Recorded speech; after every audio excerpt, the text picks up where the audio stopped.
What's up guys, today I just want to show you how I have my kayak set up and my pros and cons. There's a lot more pros than cons really, but first I'm going to show you how I have everything set up and then we'll get into the pros and cons. My kayak setup is pretty simple. We'll start at the bow and then we'll go out to the transom there. But at the bow here, I have my rope tied to this, so when I launch, it makes it a lot easier for docking and stuff like that. You got the Minco trolling motor, then I got my Humminbird Helix 7 side imaging. Got the power cord running up to here, and then I got my battery in here. Battery down in there. I'll pull it out. It's just a Nocqua 10 amp hour. Last all day. It'll probably last 2 days, maybe 2.5 if it's fully charged, but it'll last all day. I have my bump board laying right here. Now they say that you can store it up underneath the pedals here. Sorry, I'm doing this one-handed. They say you can store it here, but my pedals don't want to move when I have it under there because I think my board's too wide with the side rails. So I just have it sitting up here like that. It's out of the way. I got it tethered off to this little thing here, so in case I drop it somehow, I won't lose it. I got line cutters here, drink here, dry storage, seat, battery is under there, access hatch there. I don't ever really use that, but I plan on putting power ports back here for the camera. So I'll put another Nocqua in there to run that camera. Got my landing net right here, easy to grab. Black pack. Got a day box for whatever I'm using for the day. It's kind of messy now, but that's my day box, so I can just quickly grab what I need. Got my rods there. I'm just bringing 4 today. But I got my rear camera. I got this little support here so it doesn't wiggle as much. If it does wiggle, it keeps it from wiggling as much as if I didn't have this at all. So there's my camera.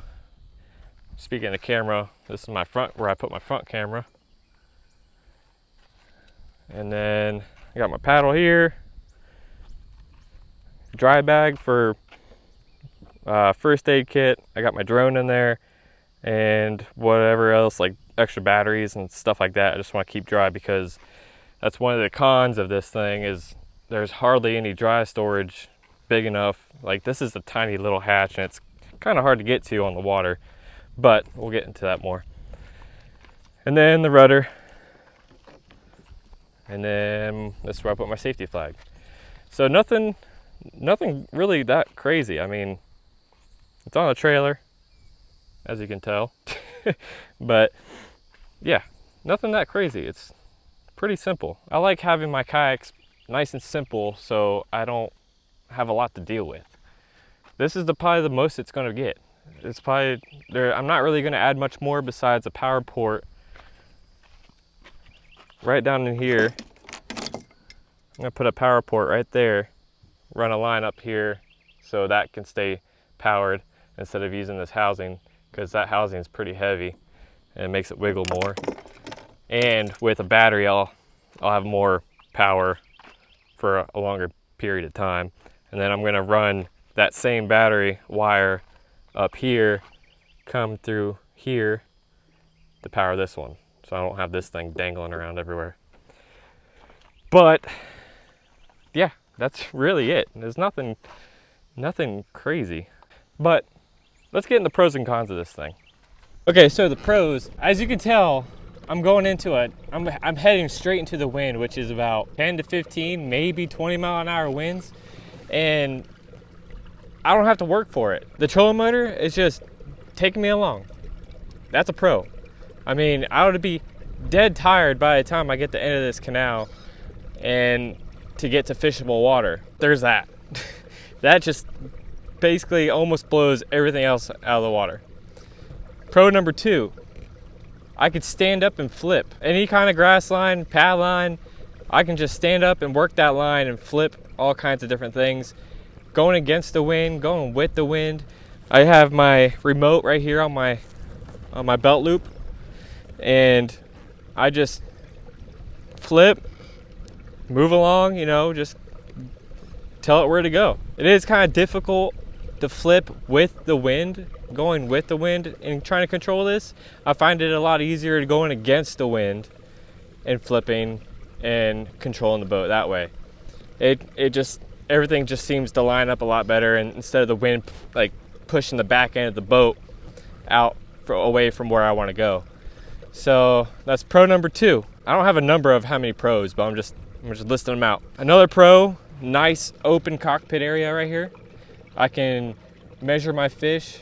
I can standing up on this is nice because I can turn around without like hitting anything. I got all kinds of room up here. I don't know, those are the main pros. If I can think of any other pros and cons, I'll put them down in the description of what I can come up with. But that's all I got for the main points for right now. Cons, not that much dry storage.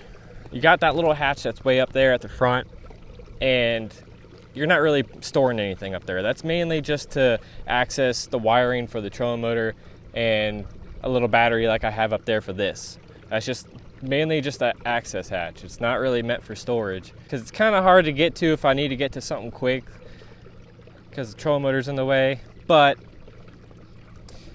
not that big of a deal. Con number 2, it's kind of tippy. It's not as sturdy as I thought it would be, but it is still pretty stable. During like big rollers and waves and stuff, I'll occasionally lose my balance, but that's just because I'm not paying attention. But if you pay attention, you'll be all right. I've never felt like I was gonna flip. I have felt like I was gonna fall out just because of like a random wave hitting the side of the boat while I'm standing. When I'm sitting, I've never felt like I was gonna roll over one bit. And I've been in some pretty big rollers and pretty big waves, and it got pretty sketchy, but I've never felt like I was gonna flip the thing. A bunch of water comes in, a lot of water goes out in these big scupper holes that we got here. So I'm not really too worried about gaining too much water in here because it just flushes right out too. Maybe that's another pro. I don't know. Another con I don't know about is the fish finder transducer location. I'm not a big fan of it being up there at the bow because we do a lot of beaching the kayaks up on like a lot of shores, and it can range from concrete to sand to rocks to just grass. It just varies between different fishing areas and stuff like that. So, and a lot of times that transducer will rub up on some rocks or something like that, and it just makes me cringe. Like, I don't like it, and I don't know if it's going to mess up the transducer or not, but so far it's working pretty good. And I've scraped up against some rocks before. You know, I have to do what I gotta do to get back to the truck. So I wish they'd come up with something different for the transducer instead of having it back there. Maybe in the transom, somewhere in the transom, same kind of deal, just so you don't hit the transducer while beaching the kayak. I think that's all I got for cons too, because I don't know, I can't think of much more. But those are the main points. Those are the main pros and cons. There might be little things here and there, but it's not that big of a deal. But those are my main thoughts of pros and cons. My initial thought of it, I don't think you could really beat this. Other than, no, I was gonna say a Hobie with a Torpedo, but the spot lock on this thing is just such a nice thing to have, especially on super windy days like this. It's just a big game changer. You can't do that with a Torpedo. You can put an anchor down, but who wants to mess with an anchor? I don't want to mess with an anchor. And I've had this for about a couple months, 2 months now or something like that. I haven't even bought a power pole for this thing yet. Mainly because the patterns I'm fishing now are outside grass and stuff like that because the spawn's over. But once the spawn starts up again, I'm sure I'll be using that power pole. So I'll buy that later. It's quick when I'm not in a bunch of wind like this. Like on a nice cruise where I'm not on high all the time, I'm getting around probably 3.2 mile an hour. But if I wanted to put it on high gear and go, I'm doing 4. which that's a big difference. You know, I think it's pretty quick. There could be other things that are quicker. Like, I know the Old Town Predator PDL is pretty quick, just foot power, but I'm relaxing. I'm talking to you guys without, you know, using any energy at all. Yeah, I just love it. And plus, like in my other video where I explained why I switched over, it's because my knees, when I was younger, like 14 or something like that, I was, you know, stupid kid stuff and on bicycles and doing crazy jumps and just wrecking our knees. You know, it's normal stuff, but I was not comfortable hurting my knees all the time and trying to fish. And this is so nice. Sit back and relax. Get to my spot. Right now I'm on number 6 doing 2 mile an hour just because all that wind pushing against me. And I think I might have some grass in my prop. That's a nice thing about this trolling motor up here. I guess that's another pro. I could stop it. I don't know if this camera will catch it, but I got this cord here. And if I need to clear my prop, it's right there. If the torpedo gets hung up back in the back, that's gonna be hard to clear out a prop. Boom, I'm off again.